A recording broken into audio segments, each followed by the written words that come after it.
Hey guys, I want to talk to you today about the sponsor for this show, which is Aura.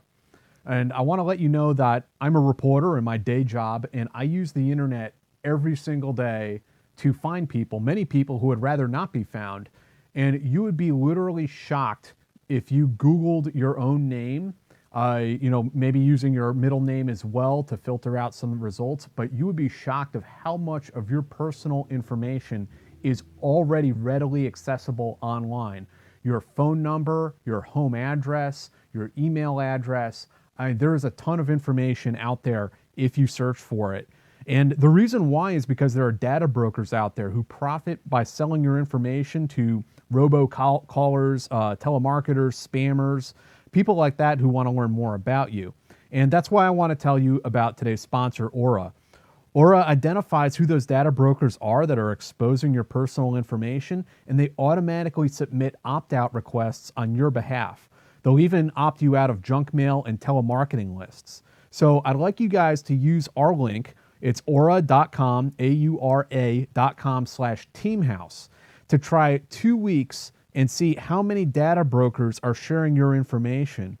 The link is also down in the description, and there's a QR code that you can scan if you like.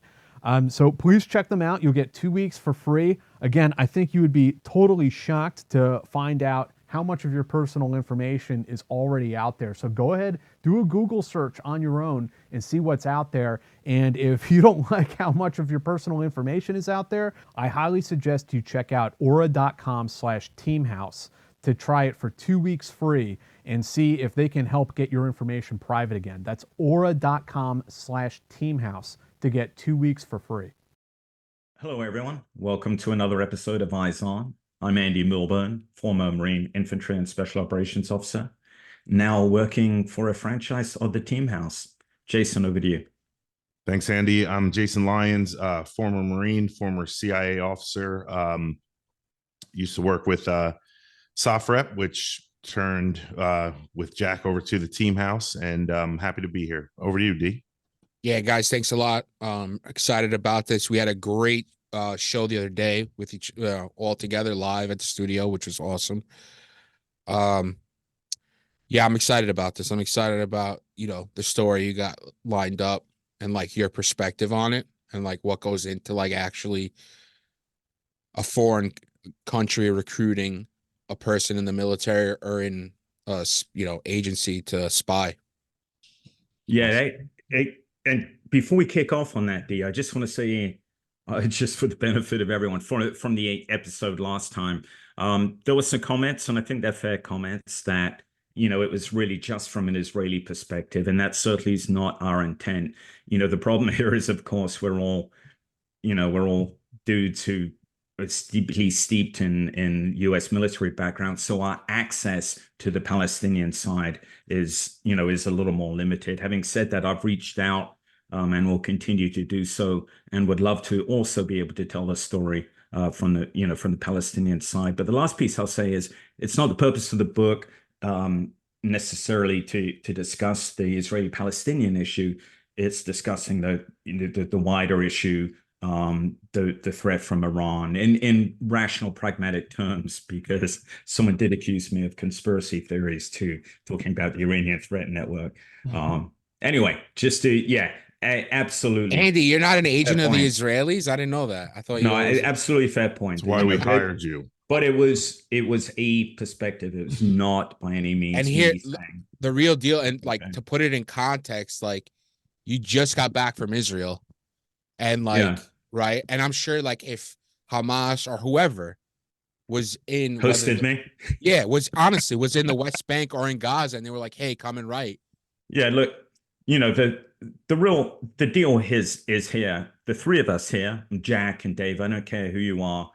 If we had grown up in the West Bank, we would probably be activists there. And the same thing is if we'd grown up in Kiryat Shimona or one of the borderline kibbutzes, or even in Israel, we would have a very different perspective. And we would be activists because that's the type of people we are. And I think we just have to accept that and try and explain perception on both sides. But my goal here is to understand militarily operationally through strategically what the lessons learned were, and prospects for a solution, political solution, but also a security solution. The two are tied. No, yeah, I appreciate you saying that. I mean, again, guys, but to all our, seriously, I mean, if you're watching this and you do have Palestinian contacts, I would be delighted to speak to them. So far, I've written to about a dozen and got zero response, which I get it. They Google me and I'm like, no, I'm not talking to this dude. But it would be nice to break through that, right? For sure. So yeah, we're all about walking a straight line, which is not what a whole host of young sailors have been doing recently. No, I'm not about to talk about a longer Poe again. D, if this show is very successful, Jason and I will buy you a round trip ticket there. But I digress. This is absolutely Jason's area, not treachery, but I meant intel, counter intel. So I'm going to turn over to him for his insights on the latest Pedicini. And I want to begin with why, the US government has no problem about fingering, for instance, Chinese foreign intelligence services, right, as manipulating or recruiting spies. But here, Mr. Pedicini is, who is also, I believe, a senior chief, right? From what I've read, it's just Navy, a chief petty officer. Oh, a chief. Okay, so about 50% of the Navy's in that category. But in any case, long-term career sailor, not with obvious connections, but it is strange. What are your thoughts? Why the mystery here? Yeah, that's so first let me just give a little background about what we're talking about. Recently, a Navy Chief Petty Officer, Fire Controlman Bryce Pedicini was charged with espionage, specifically passing classified material to a foreign government. That nation, which is what Andy was alluding to, which nation is not being disclosed right now. I think I've just guessed it. Italy. Yeah. Italy. There's a trend here, right? Absolutely. Yeah. And I will definitely talk about that. He's one of at least 3 within the last year who have been arrested on similar charges. So this chief petty officer was assigned to the USS Higgins, which is an Arleigh Burke class destroyer, DDG 76. And so allegedly, I'm going to say allegedly a lot because the trial's not over. I believe it just started. His court martial between November 2022 and January 2020 or February 2023, in and around both Hampton Roads, Virginia, and Yokosuka, Japan, where his ship had been ported. He passed information to include, multiple documents of an exact nature we don't know, or it hasn't been disclosed, as well as photos of a classified SIPRNet computer screen. So he passed these things to a foreign agent. He was also charged with failing to report a foreign contact, which we will talk about why that is seems trivial but is important, and taking a personal device into a secured space. So let's go back to the foreign entity that he passed this information to. Yeah, like you said, Andy, normally it's blasted out. Hey, this was China. Hey, this was Russia, whatever. Almost immediately. But I am not, for those who are not familiar with how it works with the federal government, I am not an FBI agent. I had, as a CIA officer, I had no law enforcement jurisdiction or powers, no arrest powers whatsoever. So the way I like to can it to people is the agency, we have counterintelligence who is looking at this sort of thing, but our main goal is to collect information, collect intelligence. FBI's main job is to criminal prosecution. And I've worked hand in hand within the US and overseas with FBI on just that. While I'm collecting the intel, FBI is working in coordination with me to form a case against whoever. It could be the asset, depending on what's going on. So this gentleman, I'm not going to say he's a kid. I don't even know how old he is. People ask the question, why? Why does somebody do something like this? Only he knows that, and probably the prosecutors now, Counter Intel and FBI know, but and you'll have to forgive me for looking at my notes here, but people will do these things for different reasons. There's a acronym MICE, MICE. There's money. It's the classic, hey, I'm down on my luck and I need money. There's ideology, whether it's extremists, on one end or the other, depending on what it is. There's extremism ideology. There is coercion, which I think we talked about it on the Team House episode. Coercion can be anything from a honeypot, operation where a male or female is put up against that target to try to entice them sexually. I believe D has a background in doing that. How'd you know that? How'd you know that? Listen, we all have to My make past life. We all make ends meet how we make them meet. Richie banging on the door. Go ahead, Jason. You're good. So there's coercion, I just mentioned. And then how did I just blank on the last one? I just blanked on the last one. What's the E? Extortion? Yeah, the E. I don't think that's right. That's just me. Somebody is going to. They'll be fine. Boy. So either way, anyway, people have their reasons for doing it. There are, at least here in the U.S., I can't speak to other foreign entities, but at least in the U.S., there are parameters that are set that makes someone an actual recruited asset. I'm kind of paraphrasing and, just being a broad term here, but if they're taking money for what they're doing and they're providing information, they're a paid asset just by, virtue of the name. Some will say, you know what, I don't want your money. We will always push that, but some will just don't want it, in which case the money will just be held in like an escrow or need it. But the other question is, was this chief petty officer approached, or did he approach the foreign government? That has happened before. Robert Hansen, he went to the Soviets and offered his services. I believe Aldrich Gaines did as well. I want to say at the level that they were at, Ames and Hansen,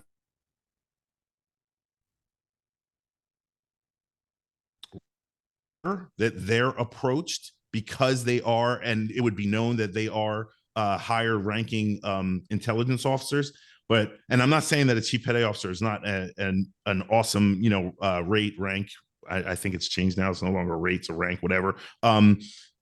It's not an awesome rate or rank, but it's low at, if he was approached, that whoever that foreign intel services were, they decided that, hey, it's safe to approach him, because at higher levels, senior officers, they've probably been approached more than once in their career, depending on how long their career is.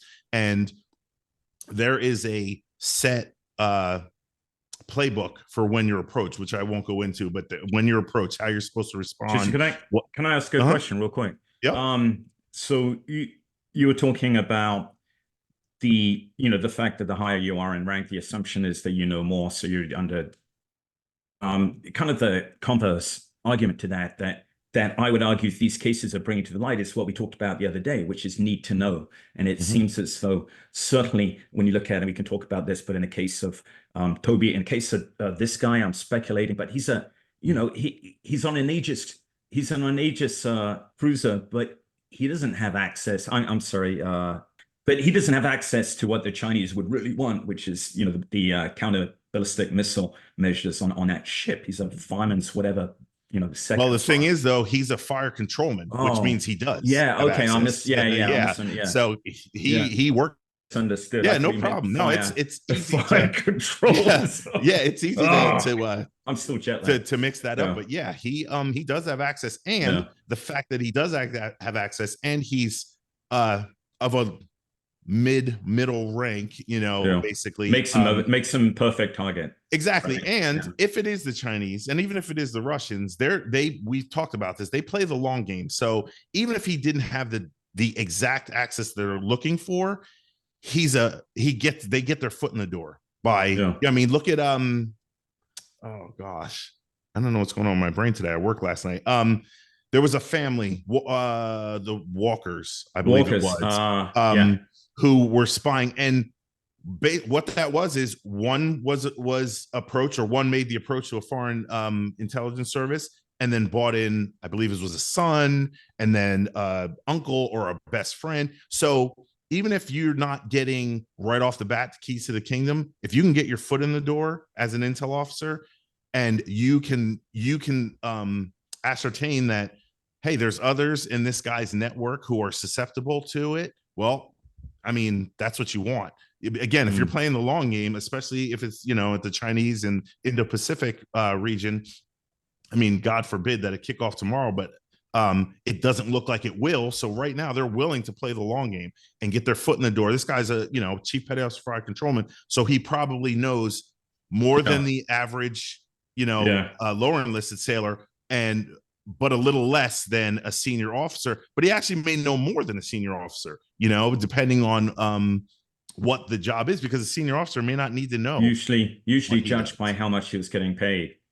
So at the lower end of the spectrum, we're talking about a run of guys being arrested recently. 2 sailors last year arrested. I think they were just sentenced in January.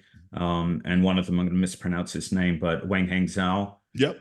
He was only paid $15,000. Yeah. But then you look at, I mean, it doesn't matter. I mean, he's only going to jail for 2 years. This 27 months. But what he gave them was pretty, I mean, honestly, pretty low level. Pictures, videos, of SIPA screens. So we know SIPA, I mean, this is a different guy, but the same stuff. SIPA, technical manuals. Yeah, he gave like a blueprint for a radar system that was on Okinawa. But again, just like getting your foot in the door, as far as that initial recruitment is concerned, a good intelligence service will take bits and pieces from and aggregate it, put it all together, and say, okay, now we have a little bit bigger picture of what's going on. So and your rundown of the motivation of the normal motivations for agents, that was really that was really clearly done. I think that when you look at these guys, they often fall into more than one of those areas, right? I'm trying to think. I think Toby, Navy, he was a Navy veteran, nuclear engineer, arrested a couple of years ago. And he was like, he had something like $250,000 in debt. Yeah. I mean, he was not at all ideologically motivated. Yeah. But he was kind of the exception. Yep. Zhao, there was the guy who was arrested, Zhao Wei, was talked into it by his mother, who lives in Wisconsin, which actually, brings up this whole thing about Wisconsin and how people there cannot be trusted. Oh, but it's, and at the same, I mean, so here was a very clever approach from his mother. Yep. And then, of course, I mean, what more deeply suited ideology can be bled into it? Absolutely, and especially in that culture. Yeah, and by the way, the E is ego, which is kind of threaded, as far as from what I've seen, and what I've been taught, is threaded into all of the other ones. If it's not initially there, eventually it will be, because as you start to pass the information, make however you do it, dead drops, when you're doing those operational acts, you start to gain that confidence. And if you didn't already have a big ego, well, now you're going to start to get one, because now it's like, whoa, I didn't get caught. I'm a fucking spy. I'm exactly. James Bond. You're smarter than your adversaries. Exactly. And so Oh, hey, just real quick, Yeah. another interesting point in that one. Toby, I'm going to mispronounce his name. In Mhm. fact, the one in 2021, he got 19 years in jail. His wife, Diana, got 22 years. What does that Mm. suggest? She was his handler. Yeah, obviously she knew, so Yeah, maybe probably she her recruited level him. of involvement in Yeah. his espionage, that could have been support. She could have driven him to the meeting. She could have set them up. She could have acted as a cutout. More than likely, probably, and again, I am not law enforcement, so I can't, I'm only speculating here. She probably hindered the investigation in some way, shape, or form. And but she gets more than him. But I suppose he struck a plea bargain that I'm perhaps she sure. was not. Yeah. Yeah, Well, the I'm good sure. news for him, he's going to be out 3 years. He's going to Yeah. have 3 years to look for a new wife. I was gonna say he's got 3 years to get on Tinder or whatever I'm the hell just it is. joking. Hey guys, it's Jack. I just wanted to talk to you today about a way that you can help support the podcast if you're not already. We would really appreciate it if you guys went and reviewed us on Apple or Spotify. Those reviews really help people find the podcast and help it get recognized. And, if you've been enjoying the show, we really appreciate your support. Another thing that you can do to support the channel is to become a Patreon member. So we have Patreon memberships that start at just $5 a month. And when you sign up, you get access to all of our episodes ad free. That's the big bonus for that. I mean, we also do some Patreon bonus episodes for our subscribers. But this is the biggest and best way that you can support the Team House channel and podcast if you'd like to. And we really appreciate that. So go and check us out at patreon.com/the Team House. Jason, I got a question about why not announce what country it was? Is it possible that it was an ally? Oh, absolutely. Yeah. I'm probably gonna get hammered for it, but the Israelis have done it historically to us. Pollard. Yeah. Jonathan Pollard. Yep. I mean, they've done it. France has done it. There's a bunch. And could it be because of that? Possibly, but we've outed them before. So I think my speculation is that is because it's an ongoing court martial, they don't want to throw it out there yet. So everything when it comes to espionage, when it comes to intelligence, everything is trying to protect sources and methods. So it could be a little bit of that. Hey, we don't want to reveal it yet. I mean, obviously, if it made the news that this guy got caught, the country that he was spying for knows, shit, but they may be holding on to that, maybe trying to make them sweat. It could be any number of things. And it also could be that something came out of the investigation that is leading them to someone else. So they don't want to start tipping off these, sort of thing. Because people have worked for more than one country at once, 3 different countries passing information. So it could be any number of things about why. So I want to talk real quick about the failing to report a foreign contact and taking a personal device in a secured space. Those are 2 of his charges. The personal device in a secured space, that's kind of a no-brainer. You have SCIFs, the secured compartmented facilities. When I was at the agency, when you're at headquarters, you're not even bringing your phone into the building, much less sticking it in a cubby somewhere. Now, there were exceptions to that. There were operational phones that are Blackberries, which only certain people have. I never even saw one, which they were able to bring in with certain caveats. But as far as we were concerned, and I can say this because it's the stupidest and most outdated thing in the world, but we were told we had to turn our cell phone off and take the battery out like a mile or so before you got to headquarters, which just clued anybody tracking you in that you were going to where you were going to. So you had to leave all that in your car. So at stations that I was at, you usually had a set of cubbies that you right outside the skiff that you would turn off your phone and take the battery out, put it in to that cubby with either your name on it or a number or whatever. And it wasn't supposed to be in there. Having said that, I was actually in a station sitting actually in a meeting and someone's cell phone went off. They forgot to, so. Oh my God, what's that like? So it was kind of like a little bit embarrassing. So everybody looked around, they figured out who it was, and that person, nothing was said. They just ran out, turned their phone off, took the battery out, stuck it in the cubby. When they came back in, the meeting just continued as normal. Afterwards, I don't know what happened. I'm going to guess that probably they had to sit with the security chief and figure out what happened, why they missed it. And I'm going to say probably didn't go in their record because, especially if it was a one-off.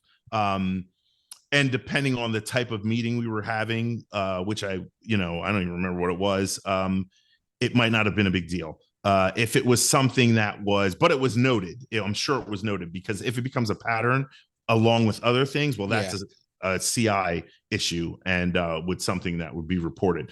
So the failing to report a foreign contact thing, that starts from day one, from the time that you apply to, I'm just going to speak for, suppose it's with any agency where you need a clearance, you are not asked, you are told to report any and all foreign contacts, to include family members. On your SF-86, you'll put it down, which is this big, long, like 50-page, basically it's your whole life. You'll put those foreign contacts down, and then they will become what's called close and continuing.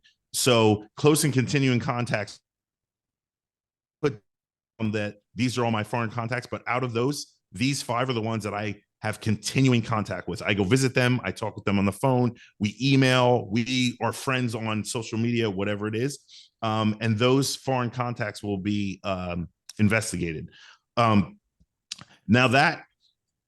that's the official foreign contacts. Even if you're out somewhere, like you're in Japan, Yokosuka, Japan, like this chief was, you're in a foreign country, so you're going to meet foreigners. They don't care that you go into a shop and you say "Ohayo gozaimasu" to the shop owner every day, that you go to get your coffee at or whatever it is on your way to work. What they care about is if you've struck up a friendship with that shop owner, you're having dinner at his house, you've met his family, or whatever it is, that kind of stuff is what they want to know. I would venture to guess that most military folks don't report that, because that's not, unless you're in the intel part of the, it doesn't meet the intent of the, unless it goes beyond that, it doesn't really meet the intent of exactly. It doesn't meet the intent. So common sense, there's common sense involved a little bit, but you can't devolve to common sense too much if you're given clearances to brand new E5s and E6s. Exactly. So and they would rather you. Yeah, they would rather you come in every 2 weeks and say, hey, I met this, Japanese girl or this Korean girl or whatever, and then say, hey, listen, don't worry about it. You're fine. Then either this happens, what happened with this chief, or you go for your review, your security clearance review, and then you keep hitting on a poly, or, you're acting funny when they ask about foreign contacts, and all of a sudden you're like, well, a month ago there was. Well, now it might not have been a big deal then, but now the fact that you didn't say anything becomes a big deal. So it's better to err on the side of caution and let them say, all right, dude, you're getting annoying, than to not report it at all. And I'm going to guess in this case, again, I don't know the full story, but I'm going to guess in this case, he was probably, if he was approached and did not approach them, if he was approached, it was probably very innocuous, where at first he was like, I don't need to report this, but eventually it became pretty evident, especially when you're passing at the point of passing information, whether it's verbally or physically. That's when you should have reported it. And that's usually where, depending on the service, the coercion comes in, the ideology, and most certainly the ego comes in, because at some point, when you're handing that over, or your mouth opens and you're giving that information, some part of your animal brain is saying, you're not supposed to be doing this. And you can either then say, I'm not doing this, go back and report it, or the ego kicks in and you say, you know what, screw them, screw my senior who passed me over, or screw my wife, or whatever it is, I'm doing it. Or it's just one time. I'll do it this one. And you may verbally say it. I'm just going to do it this one time. I'm never going to do it again. But that intel officer on the other side that you're giving it to is like, yeah, okay. Yep. Yeah. You're never going to do it again. Yeah. No problem. I'll see you next month. Exactly. Because they know how it works. So yeah, that failing to report a foreign contact at the very beginning of your career can, number one, derail your career. Just you're never getting the job because they're going to find out. Or later on in your career, this is what's going to happen. You're going to be court-martialed, or you're going to prison, or whatever is going to happen. So let's see. So the approach. You guys have any questions before I make it sound like I'm doing a damn TED talk? Sorry. No. It's just all good. Right.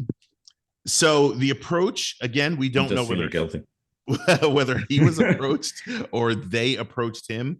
So if he was approached, I'm going to say that all of that animal brain, common sense stuff went out the window in the beginning. He decided, he planned, like Robert Hansen had this, I believe he walked into the Soviet embassy, if I'm not mistaken. One of them walked right in, and I'm an intelligence officer. I need to speak to your resident or whatever they call it. Some people are that bold. Other people, and I'm going to say he's a chief petty officer. He's probably intelligent. But if he approached them somehow, some way, he had to find out, where are the foreign intel officers hanging out? Where can I go to get this information to somebody? So it has to be planned out in some way, shape, or form.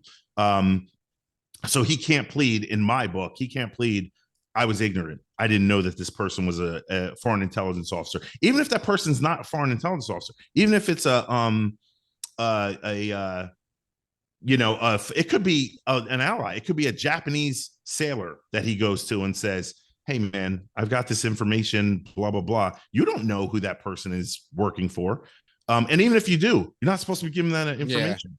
Yeah. Very interestingly, that guy, Toby, who we keep going back to, the way he was caught was whichever country he sent that stuff to, so obviously it was not solicited, they turned it into the FBI. There you go. I mean, yeah, extraordinary. That's the first time I've heard of that happening. And that could, I don't know, I'm not familiar with who it was, what country, but that could be China, that could be Russia. If what person is passing to them is so low level that, not that they don't need it, but it's like, okay, let's turn this guy in so that we can get something bigger later on. We want our guy back that you caught, or whatever it is. They'll do it. They'll give him $15,000. There's no such thing as a favor. Absolutely. Yeah. There's no honor among thieves in this case. So if they approached him, that's a pretty nuanced thing. Jack and I talked about quote unquote Madam Butterfly on the podcast, on the Team House. Those sorts of things are set up not well in advance, but they're set up pretty intricately. It may look like, hey, there's this beautiful woman or this good looking guy is approaching. Hey, there's something fishy about them, but they're giving me time of day. So maybe that fishy thing is they like me. Exactly. And that's what it could can't be be true. What? A woman likes me? What? Yeah. Wait. It's like, what the hell? And again, that, number one, it gauges that person's willingness to engage with you. And number two, it creates a layer where if, you approach, the woman approaches me and I'm like, wait a minute, doesn't make any sense. I'm ass ugly. Yeah. And, This is too easy. This it's never too happened easy. before. She can if you back find off. yourself getting unbelievably lucky, it's probably unbelievable. It's probably, if it's too good to be true, it's probably the case. So yeah, and they can back off then. If you are pushing back, why me, and it's just getting too hokey, they can always back off. So there's that. There is the coercion. There is, especially in the case of governments and societies like in China, where they just tell you, hey, we know that your mom and your dad and your little brother are still back in China. They may not make overt threats. It's just mom, dad, little brother are still in China. It's understood. Yep. And they'll Very just sit heavily back, implicit. fold their arms. Yeah. What are we going to do now? And that happens not just with, military personnel or intelligence officer. That happens with their citizens as well over here. Their average citizen. It's like, hey, you might be a housekeeper or a dentist or whatever it is, but you have access to clients that we don't. All you got to do is tell us what they talk about, that sort of thing. I've actually even heard a rumor, and I don't know how true this is, in the intel world, that the Chinese are actually not getting into they're already into, but really ramping up their real estate agents as far as getting them trained and things like that because of smart houses.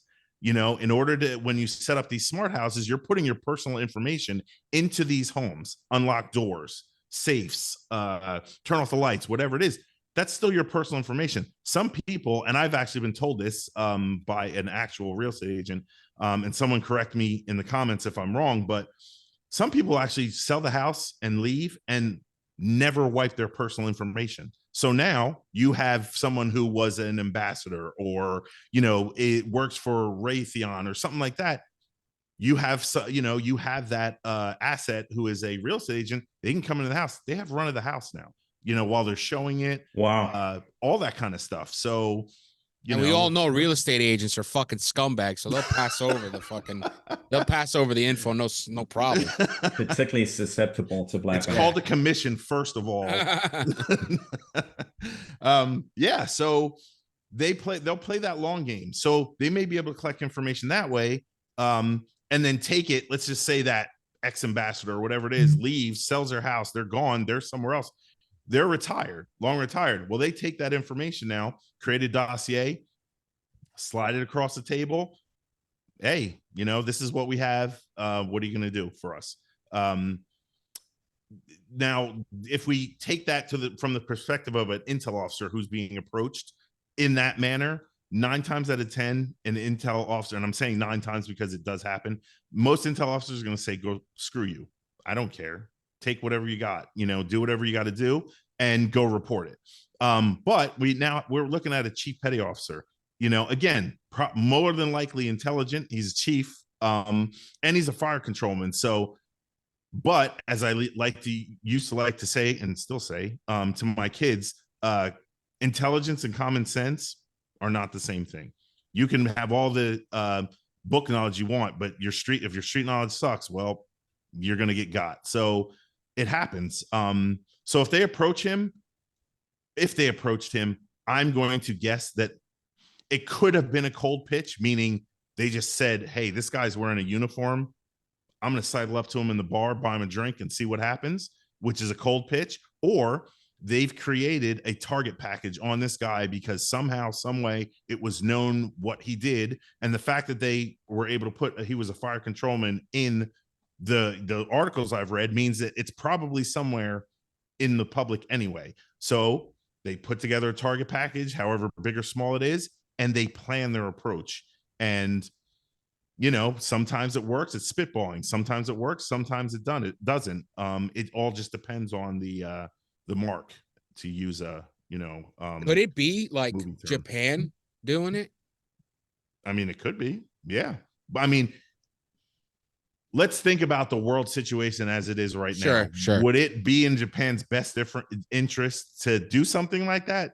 Probably not, because our ships are going to be part of what's defending them. So probably not. And we'd probably be more apt. And I would venture to say some of our technology is probably on their ships anyway. Right. So probably not.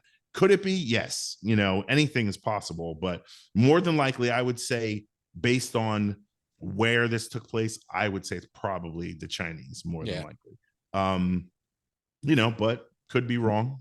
Because more use to our allies, those who might be prompted to spy on us, more use to them is strategic level intentions. What's the U.S. government's contingency plan for, or do you think that the president's going to decide X or Y? Mm-hmm.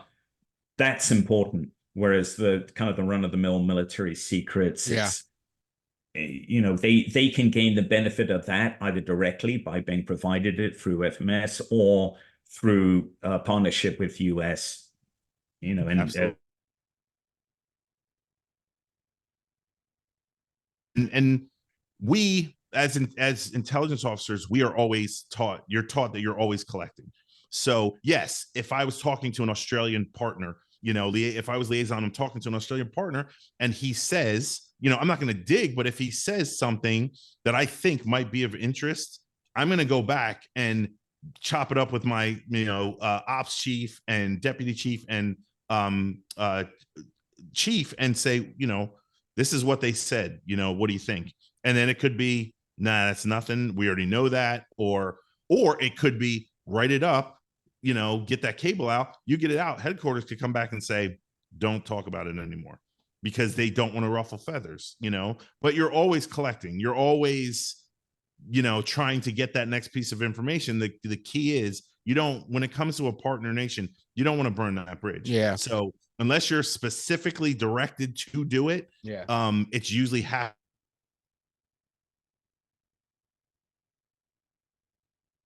because then you have one on them. You know, they know by rules of the game, and they're doing the same to you. They're, you know, so you know what to say and what not to say. So yeah, I'd really like to get somebody on who's like a expert on like the MSS, the Chinese, absolutely, you know, like how they go about it, what they do. Yep. It kind of sounds like they cast a pretty wide net, because there's so many, like, you know, Chinese people living here that have family back home that have resources in place. Yeah, they have resources in place between, you know, nationals here and, you know, abroad in other countries, and traditional, you know, their traditional methods and things like that. They have a huge net that they can call on. We do as well, but I think most of that net, and we talked about this again on Team House, is technology wise. Yeah. And it's we got to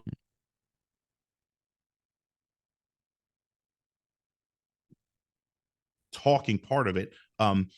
And there's different reasons for that. From my low level vantage, some of them are mistakes in the past. Exactly, right? And that's what I was going to say. Caused the political control of that intelligence collection to get tighter and tighter. So, absolutely. You know, I said kind of jokingly on whenever we met on Monday, we make humans so painful, but it has to be that way.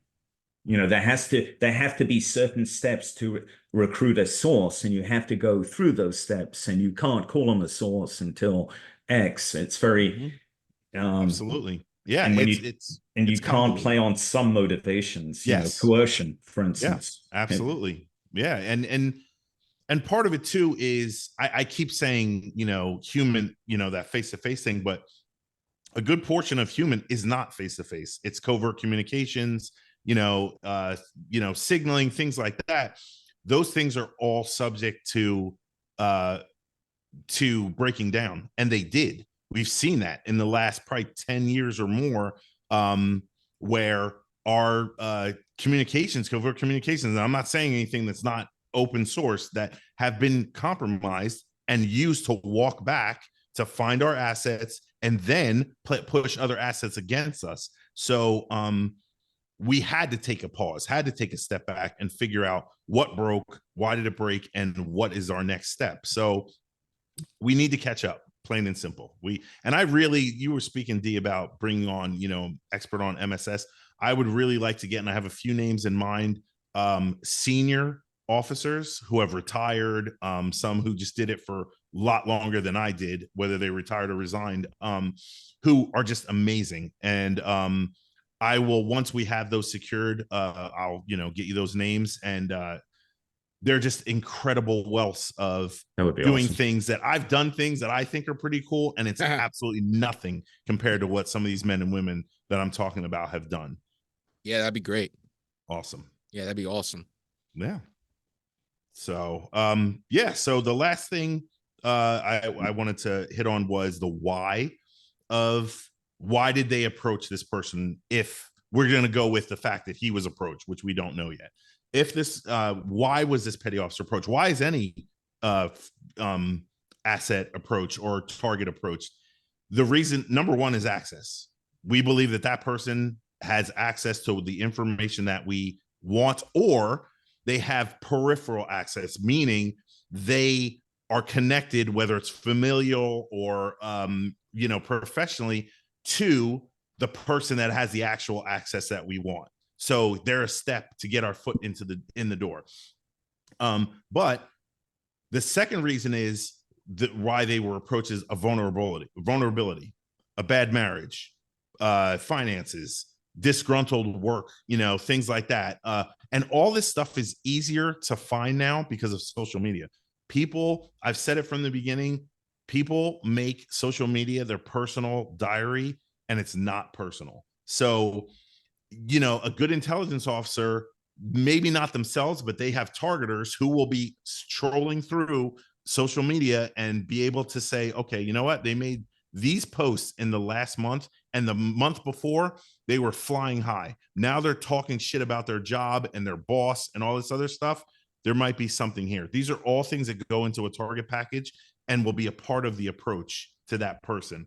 Of course, it's not like in the movies where it's they sidle up to you and, hey, I hear your boss is an asshole. I think we can help you out. But it'll be, at some point it will be a sympathetic thing. You as the intelligence officer, my bosses, they get on my damn nerves. And you try to, what we call you, me, same. I share your pain, brother, or I share your pain, sister. Gain their confidence, and then it could take a month, it could take 6 years, whatever. Eventually that person is deep in your confidence, and you've stroked their ego at the same time. You've stoked that fire saying, you know what? This is what I did, in order to get back at my boss. Maybe this will help you out or something like that. There's also the traditional sick relative, a child, a parent, something like that. From what I was taught, we try not to approach at least we don't, based on ideology as far as stoking that ideology. Oh, you hate the US? I hate the US too. You're pushing into dangerous territory doing that kind of thing. You can play on their sympathies as far as, what's happening in Gaza, the loss of life, it's horrible, those sorts of things. But you want to be careful about taking a side, especially if that side is an extremist side. And I'm not saying that's the case in Gaza, except for the Hamas part of it. But you want to be very careful about that sort of thing. But they will know your vulnerabilities, and we will know their vulnerabilities before we walk into it. Unless it's like you just met this person at an embassy party or a party, then you have to backtrack, get that information that you do get, a business card or whatever, back to headquarters. Then it will be passed to a targeter who will do open searches and classified searches on this person, and they'll move forward. So the takeaway from that is I'm not saying don't be on social media. I'm saying if you are in a job that works with classified information, or you're even on the periphery of it, your husband, your spouse, your girlfriend, boyfriend does that sort of thing, you need to be very careful about what you're posting on social media and even the things you're saying. I just saw something on Instagram the other day. I can't remember the name of the security group. Really great one, where she was talking about a woman had approached her. I guess she's a client, about she was in an airport, or she was at a conference, or in an airport, or she was in an airport, I'm sorry, and she was talking to someone else. Well, apparently she was either talking too loud or wasn't aware of her surroundings, whatever it was, and she was approached at a conference, the conference that she was flying to, by a gentleman, and he called her by her airline seat name, 19B, I think it was. Hey, 19B, good to see you, that sort of thing. She was like, what the hell? Then she found out he came to her hotel room. He was able to dig and find out what hotel she was in, probably got some information from, the conference, found out, and was looking for her. I believe he called her room or something like that. So wow, that was a creeper stalker type thing, which is bad enough. Yeah. But put that on an espionage level. What you can find out just by listening to people, just talking, at a party or whatever it is, you can gain that information. So you just got to be very careful about what it is you're saying and where you're saying it. I'm sure, like us, or we don't recognize it yet, but I'm sure that for the Chinese, they're getting a huge amount, if not most, of their intel from open source. Mm-hmm. It's so it just like little snippets of information in their aggregate. Well, they're making substantial discoveries. Yeah. Absolutely. I think wonder how it was like 30 years ago or 15 years ago, pre-internet, where like everyone basically, you know, journals their lives publicly, how they chose people to target, like who was kind of disgruntled, who It- had maybe like you how know, they in, figured the angles then. in the Second World War, it was illegal to certainly in the British Army. I know that because not because I was there. Thank you, D. The stories from my father. It was illegal in British Armed Forces to keep a diary during the war. Oh wow, okay. There was no, oh, hey, listen, I'm just keeping it. No, because, everyone, then you're carrying it around and who Yeah, knows who gets killed or wounded and Yep. who knows what you've written in that diary. right. So it was a very sensible precaution. Absolutely. And also too, that if you're in a position where you're dealing with sensitive, I'm even going to say classified information, you need to be aware of what your spouse knows and is putting out there, your children, all those sorts of things, because I think it was, I don't know, probably 10 years ago now, probably more. I believe it was MI6, the newly appointed head of MI6 or MI5, one of them, wife posted on social media picture of their new house, something about the perks of, I remember that. your Yeah. husband being appointed. What the hell? So you those are all things it's a huge responsibility to have that kind of information, access to that kind of information. So, this is the result of a combination of having that access and having some sort of issue in your life that made you approachable and amenable, to, because that's two different things. You might be approachable, but doesn't mean you're amenable to Right. giving the information. But he was both, and now he's paying the price for it. I personally think 27 months is light, but it all depends on exactly what he gave and what deal he worked out. 27 months. Sure. Is that what he got? I believe that's what they're looking at. I know that. Okay. I'm gonna butcher his name. I know that Wenhang Zhao was given 27 months. Yeah. Oh, okay. For for what, $15,000? Yeah. So yeah, we can definitely go into that more. See, like my instinct, because I'm like a street rat from New York, I always think it's like it's money. Yeah, always it's money. Like I want money. How much do chief petty officers make?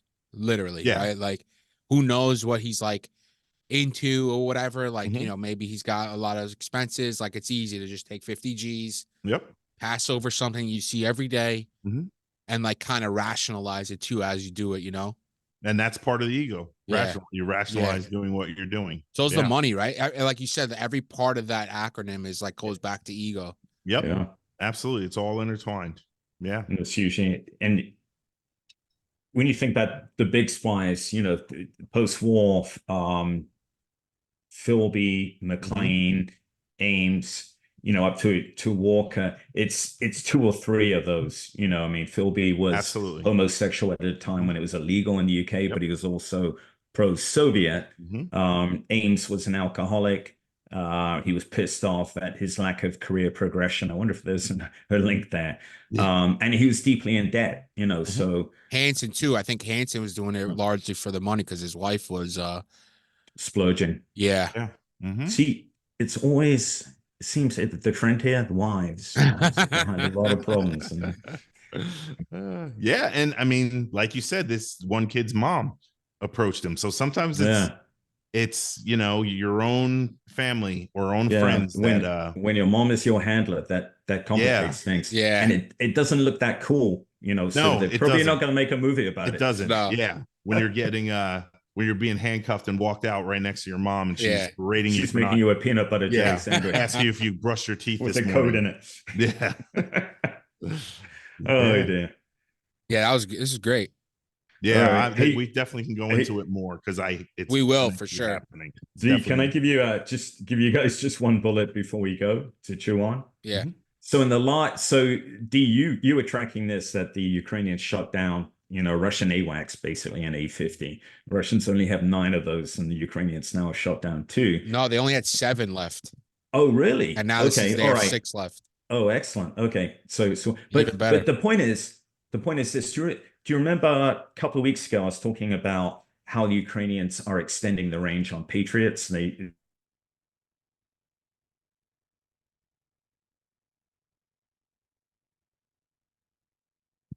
right up to the front line fire. And as soon as those, as soon as the rockets are out of the tubes, they're moving back. And the trick, there's a lot of things that make that difficult. It sounds easy, but it's not. It's getting, rapid target data. It is, it's also the ability to transmit that target data in time, to fire the rocket. So they didn't explain that very well, but getting target data, on a really rapidly moving target and transmit it to a, battery that's moving, blah, blah, blah, all these things is apparently complicated, as you can guess. But the Ukrainians have cracked the code on that. And I know that there are GUR, we've talked about the GUR under Budanov, particularly capable part of the Ukrainian military. They are feeding and targeting data. And the result, I think, I don't want to speak too soon, but is clearly evident. The Ukrainians have shot down 6 aircraft in 3 days, including I saw something about that. Yeah, including 4 Su-34s, which is pullback, right? Again, they've got limited number and a high performance aircraft. Yeah. So they figured out something, and then they shut down the A-50 this week. So I would say we're probably going to learn some tricks of the trade from the Ukrainians about air defense. Yeah. I mean, they ran a very capable air defense with not ancient, but a 35-year-old system. Yeah. And they protected their infrastructure. It was a close run thing, but they managed it. And now they're using Patriots in a way that we haven't. By the way, the A-50, though, they shot that down over the Sea of Azov.